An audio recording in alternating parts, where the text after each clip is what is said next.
Pero paano po masasabi kapag hindi na normal yung fear? May tinatawag kasing natural response kaysa dun sa phobic response. Mamaya tatalakayin natin yung tungkol sa phobia para makita ng ating mga televiewers ano pinagkaiba ng fear at ng phobia. Ano-ano po ba yung mga respond ng tao kapag natatakot siya? May mga sintomas, halimbawa yung chest pain, yung chills, dry mouth, nausea, rapid heartbeat, shortness of breath, sweating, trembling, upset stomach.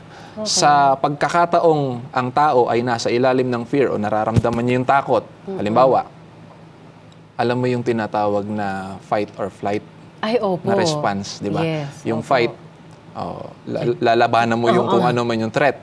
Yung flight, yun, takbo yun. Tatakbo ka, run away. Takbo yun. Opo. Pero alam mo ba, meron ng ibang tinatawag na responses bukod Ano sa po? fight or flight. Opo. May tinatawag na ngayon na freeze.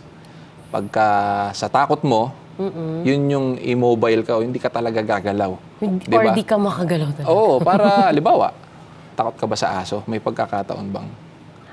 Opo, yung friend ko po, takot sa aso. Pagtatawid kami, tapos may nakita siyang aso, mas gusto Lalo niya. pag tumahol. Oo, hindi ba? Tapos patakbo. So, yung freeze, para hindi ka ma-detect nung kinatatakutan mo, hindi ka gagalaw. Mag-stop na lang muna hanggang lumagpas yung aso.